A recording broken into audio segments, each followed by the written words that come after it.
Hello and welcome to the September webinar from the IEA Clean Coal Centre. My name is Toby Lockwood and I'm a consultant at the IEACCC. Monthly webinars are based on technical reports which are available from our website, www.ieacoal.org.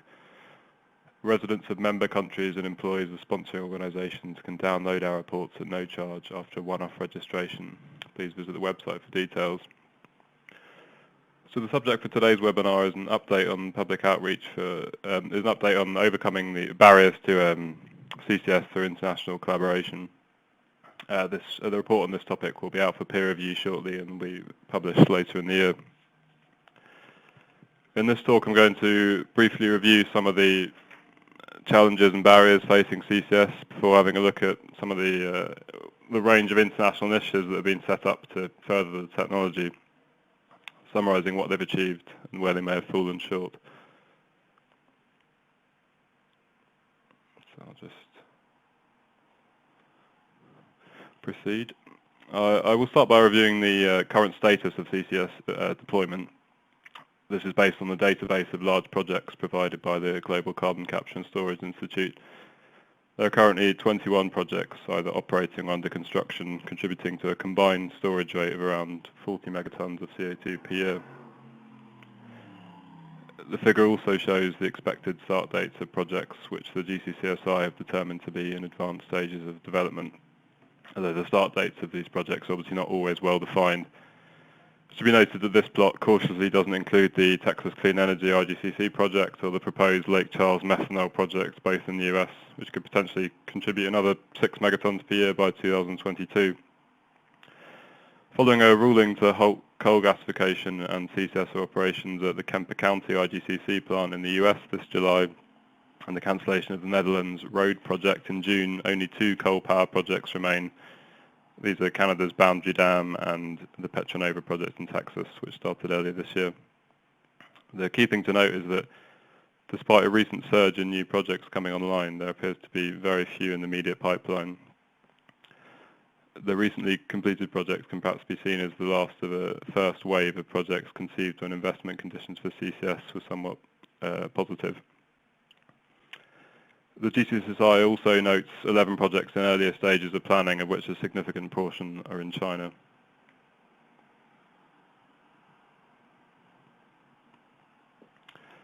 So another important observation of the current projects is that many of them are related to removal of CO2 from natural gas, a relatively straightforward process which is already standard practice for the gas industry, although usually without CO2 storage.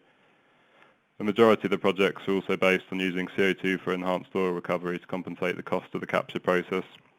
It's interesting to note that of the 5 projects which use dedicated storage in saline aquifers, 4 of these are also led by oil and gas industry companies, which have unique expertise in related subsurface activity. The application of CCS to the power industry has progressed much more slowly due to higher costs and limited funds at a time when intermittent renewables are squeezing the operating hours of fossil plants. So what are the barriers to broad application of CCS where it is most needed in the power industry and without dependence on EOR?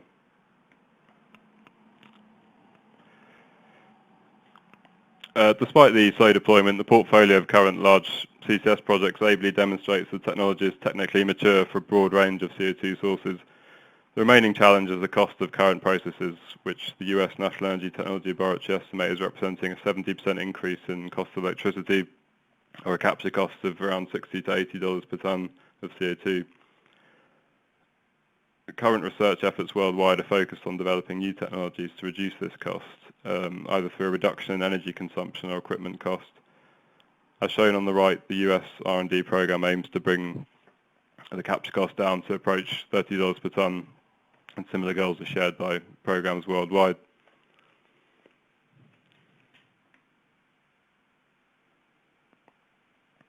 The major barriers to greater CCS deployment can therefore be seen as economic rather than technical. In the absence of a market for CO2 and enhanced oil recovery, policy measures are required to provide compensation for the additional cost of CCS plant, penalise unabated plant, or both. Straightforward carbon pricing, such as provided by the EU emissions trading system, has generally failed to reach sufficient levels to stimulate CCS deployment. although Norway's tax on offshore emissions has been effective in driving the Sleipner and Snøhvit natural gas projects. And a carbon credit system for large emitters in the Canadian province of Alberta has also been influential for two major projects. Providing compensation through electricity markets is a common approach for low carbon power generation projects, exemplified by the contracts for difference proposed for TCS projects in the UK. But these have often proved contentious with the rate-paying public and politicians. Many have instead highlighted compensation based on each tonne of CO2 stored as the best incentive. A form of this approach is used in the US. Unlike some modular renewables deployment, CCS projects have high capital costs due to their large size and the need for transport and storage infrastructure, as well as the usual high contingency and financing costs for first-of-a-kind infrastructure projects. Many demonstrations have therefore relied on partial state grants, government loan guarantees or lower cost financing from export credit agencies. In this climate of insufficient regulatory drivers for CCS, long-term company strategy to preserve fossil fuel markets against possible future stronger regulation has also been a key driver in demonstrating the technology.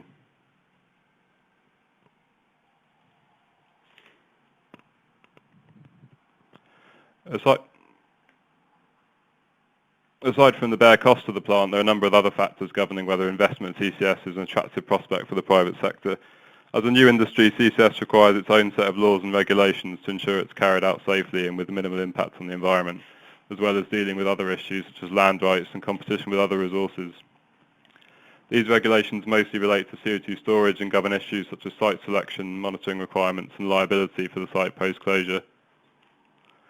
Relevant legislation is largely in place in the US, Canada, EU and Australia, but less developed legislation in other regions such as Asia may be a barrier to investment. Perhaps more importantly, the nascent CCS industry carries several risks which also present formidable barriers to private sector investment. With very limited numbers of capture plants and CO2 stores, cross-chain or counterparty risk arises from the possibility of an emitter failing to supply a store of CO2 or storage failing to be available to take CO2. The small risk of a CO2 leak presents potentially unquantifiable risk due to unknown future carbon prices and is therefore problematic for the insurance industry. Lastly, political support for CCS has been changeable in many regions, and investors may rightly have limited confidence that favourable regulatory regimes will endure throughout the long lead time of a CCS project.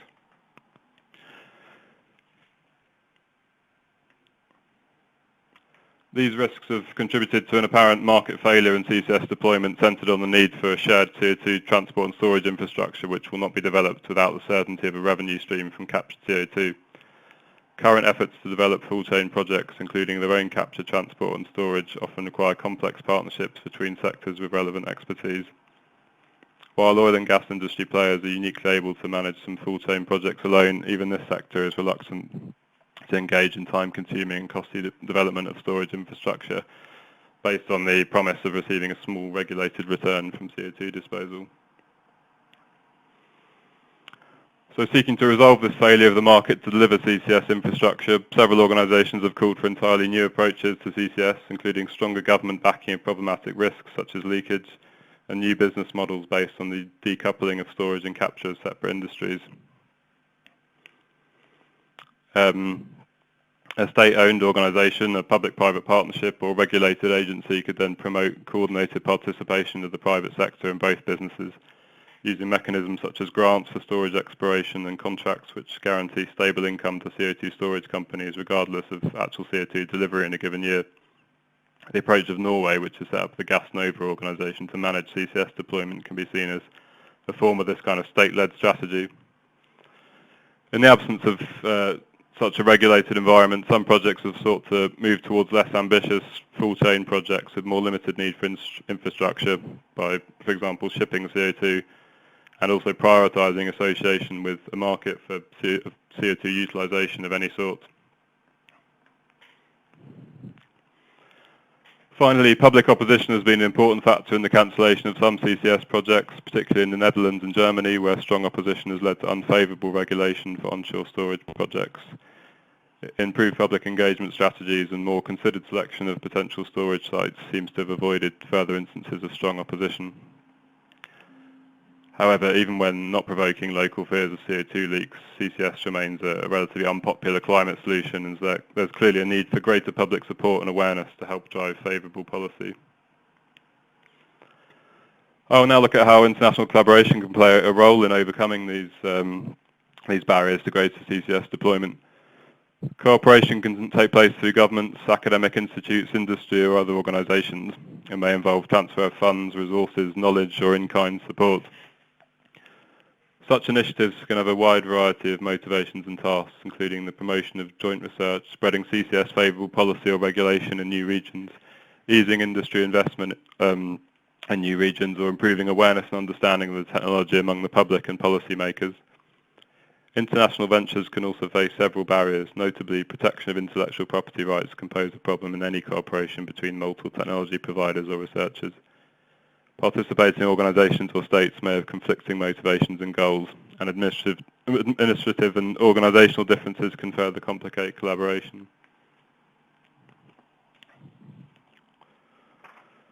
In this presentation, I'll look at a few types of collaboration: international organisations, bilateral initiatives, project-specific collaboration, and international research networks.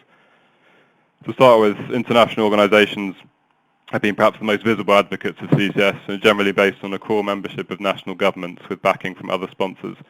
These bodies often make a priority of capacity building in countries with less experience with CCS, as well as aiming to steer general R&D directions for the global research community and improve political and public understanding. The new approaches and policies aimed at promoting CCS deployment, which I've just described, have largely been developed by such organisations. The Carbon Sequestration Leadership Forum is the highest level international organisation aimed specifically at furthering CCS development and involves collaboration between the relevant ministries of 25 member countries and the European Commission. It has a strong focus on promoting deployment of large-scale CCS projects and manages wide-ranging initiatives related to CCS financing, collaborating on geological assessment, and improving the global image of the technology. The forum consists of a policy group and a technical group which govern a series of specialised task forces. Among the most significant of these individual initiatives is the Project Interaction and Review Team, which identifies and promotes collaboration between key R&D projects, a capacity building group, which has provided funds for capacity building initiatives in 6 different countries, and an academic community task force which engages with the academic research programs. In 2008, the CSLF contributed to early political drives on CCS in the form of a G8 target to deploy 20 large projects by 2010.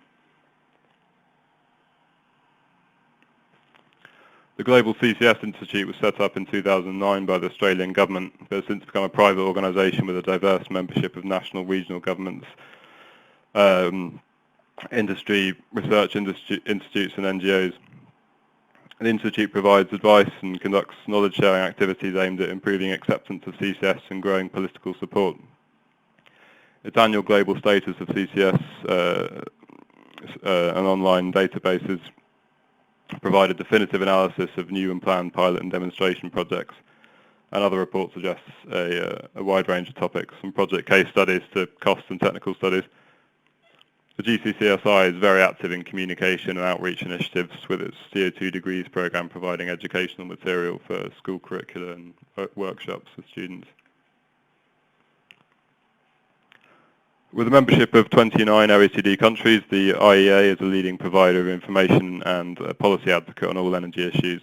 CCS is included as an integral part of the decarbonisation strategy outlined in the agency's influential 2-degree scenario to 2050.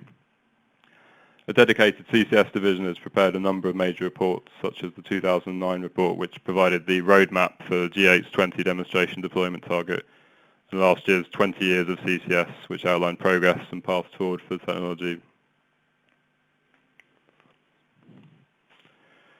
The IEA energy technology networks were originally set up as implementing agreements of the IEA. These act as research networks and sources of information on specific energy technologies. Most notably, established in 1991, the IEA GHG R&D program is dedicated to CCS and regularly produces technical studies and runs the major biennial Greenhouse Gas Technologies Conference. as well as a number of smaller conferences and network meetings on individual topics. IEACCC was closely involved with important EOR research conducted at the Weyburn Midale demonstration project in Canada. Here at the IEACCC, we provide a similar function for all technologies enabling the cleaner use of coal, which extends to CCS as applied to coal power plant and other coal-using industries. The Zero Emissions Platform, or ZEP, is a EU-based stakeholder group made up of energy industry companies, research institutes and NGOs. ZEP's current goal is to make CCS commercially viable by 2020 via an EU-backed demonstration programme and accelerate R&D into next-generation technologies for deployment in the following decades. It acts as a respected advisor and source of information on CCS to the EU, as well as an educator and communicator on the technology for stakeholders worldwide. The platform has been a major player in driving EU policy on CCS, having proposed the EU target of 12 demonstrations by 2015, recommended the EEPR and NER 300 funding programs for CCS, and contributed to the EU's regulatory directive on CCS and its strategic energy plan. Strategic energy technology plan, should be.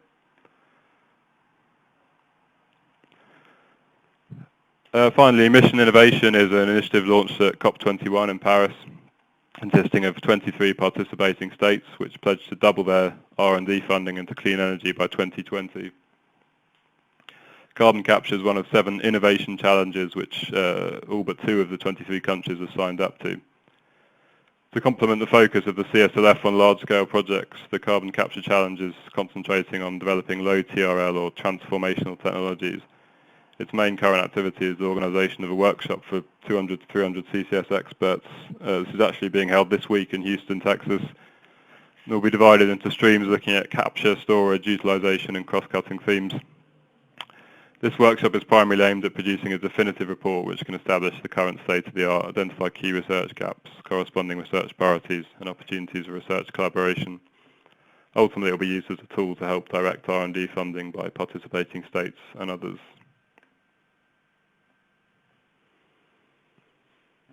So bilateral initiatives are usually based on memoranda of understanding between 2 governments with an interest in developing CCS in their countries.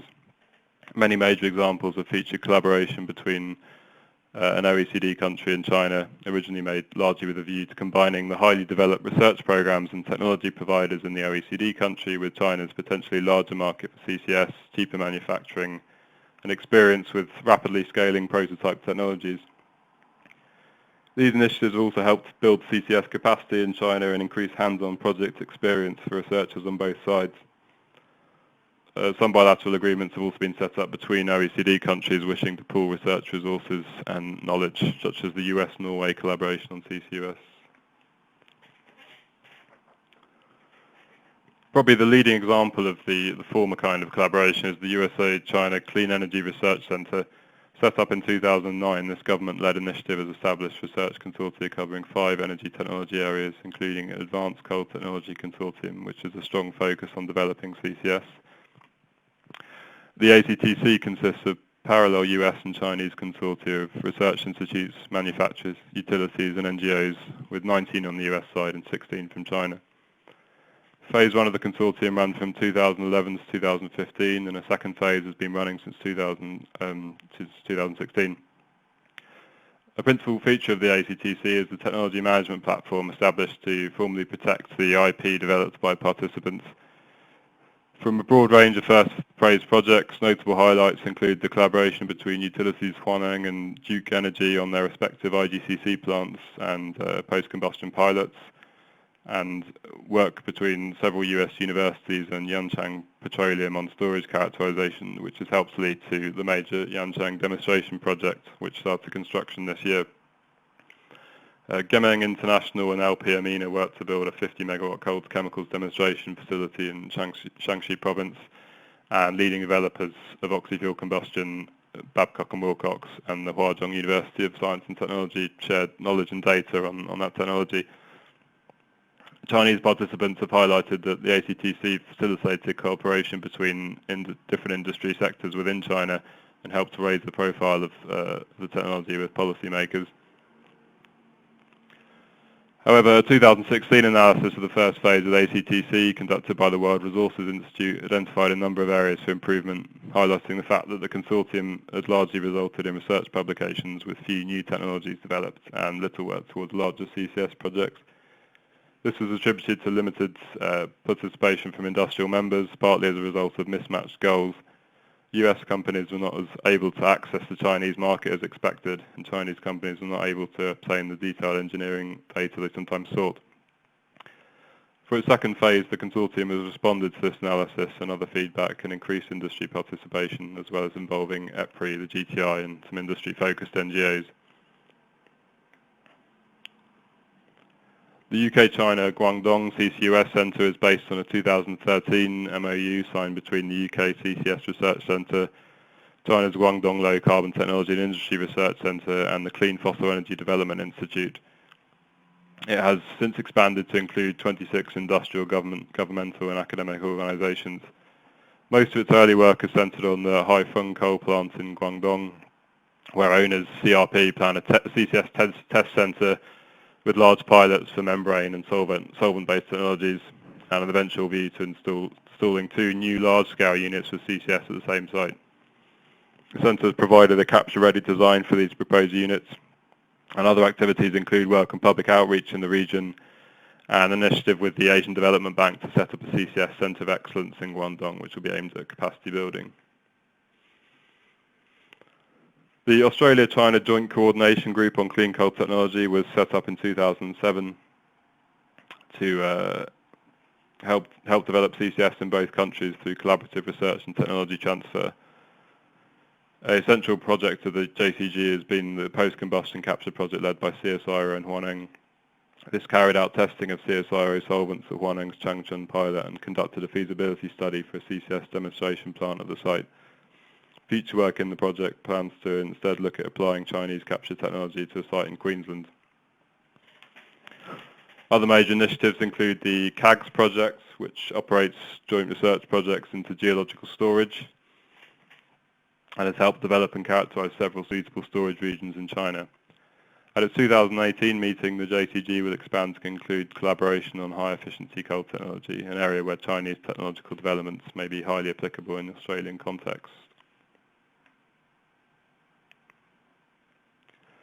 The Near Zero Emission coal projects began in 2006 as 2 separate projects and agreements with similar goals, one between China and the UK and an EU-China initiative based around the EU research project known as COACH.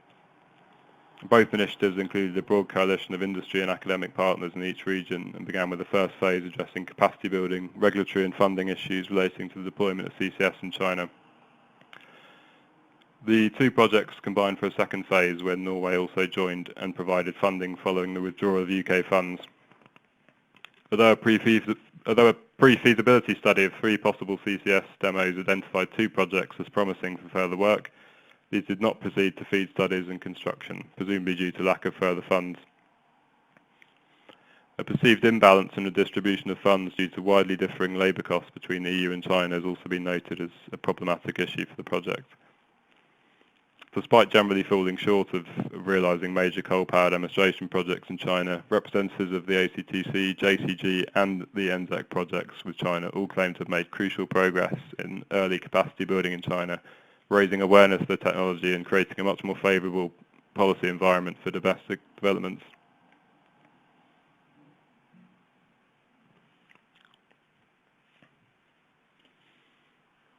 A few individual major CCS projects have received funding from outside their host country and can be considered as collaborative efforts in their own right, whether they proved ultimately successful or otherwise. The pioneering but ultimately unsuccessful FutureGen project in the US provides a model example of this approach. The plan to build a new IGCC plant with CCS originally established an international partnership including Korea, India, China, Japan and Australia, which each pledged contributions of around $10 million each with a view to benefiting from project knowledge and experience. This partnership was intended to maximise the global influence of the project and help spread CCS technology worldwide. Unfortunately, it was a victim of the project's 2008 restructuring and eventual cancellation in 2010. The Japanese government has been particularly active in foreign CCS projects, usually relating to the involvement of a Japanese technology provider.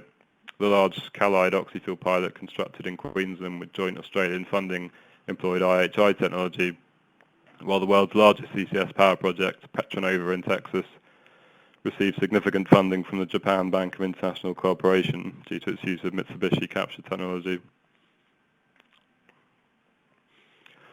Lastly, I'll briefly note some examples of international networks of CCS researchers without the direct involvement of their governments. The International Test Centre Network provides a forum for representatives from 12 major CCS pilot plants around the world to meet and discuss operational experience. The CO2 Storage Data Consortium is a recent initiative set up last year to establish open and consistent data sets from geological characterization research. In the EU, the European CCS Laboratory, or EXCEL, provides a means for CCS researchers to easily access capture and storage research facilities around the continent, while CO2 GeoNet acts as an expert network for CO2 storage researchers.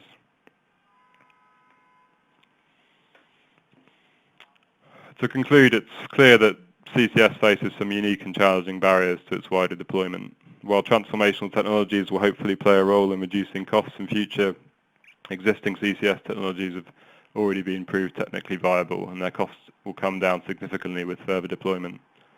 However, this deployment will not take place without appropriate policy incentives, suitable regulatory regimes, and better structuring of the unique investment risks associated with CCS infrastructure. Backing CCS as a low-carbon solution is a daunting commitment for national governments, and there is a strong incentive for countries to act together to avoid a competitive disadvantage, as well as allowing them to pool limited resources.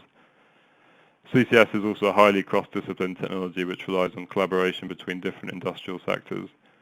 International organisations have played a crucial role in championing CCS and driving CCS policy to date, but they've still largely fallen short of their deployment goals. Many initiatives are research-focused and have helped stimulate important developments for capture technology and mapping of geological formations. But still greater coordination is needed on the more pressing challenge of gaining significant public and political support, which will allow the harnessing of adequate funding on a level with the support for other support seen for other low-carbon technologies.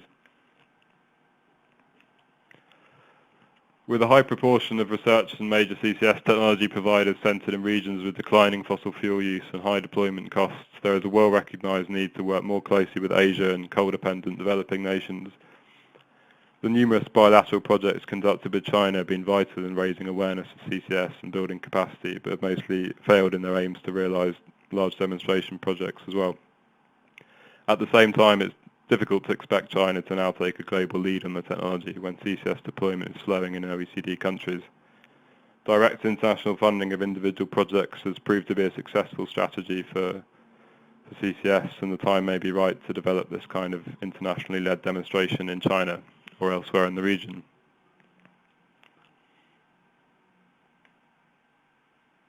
So that brings us to the end. Thanks everyone for listening. And if you'd like to ask any questions, then we have some time to answer them.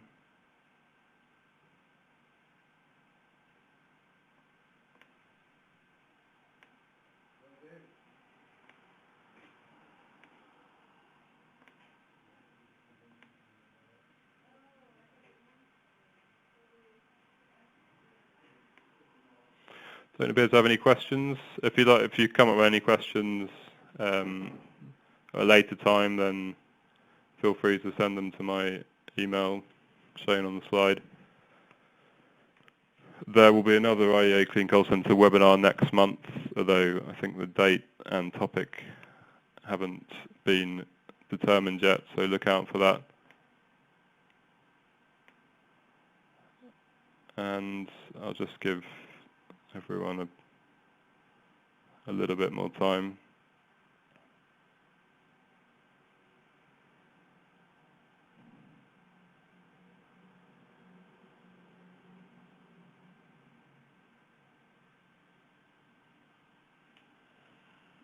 So I have one question here. Although fossil fuel use is falling in many developing countries, is there a shift towards chemical and cement industries for CCS?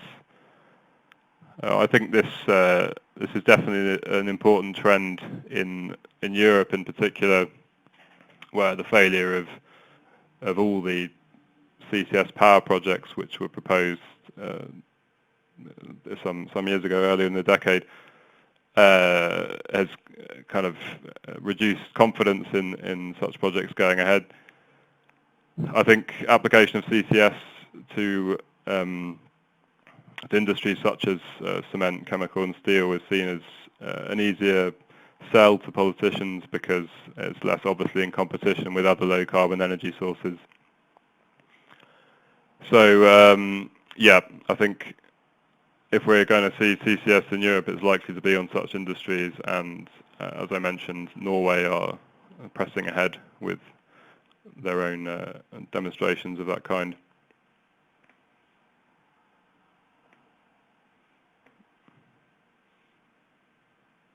So I think that's it, and I'll bring the webinar to a close there. Hope to be speaking to you all again in next month's webinar. Goodbye.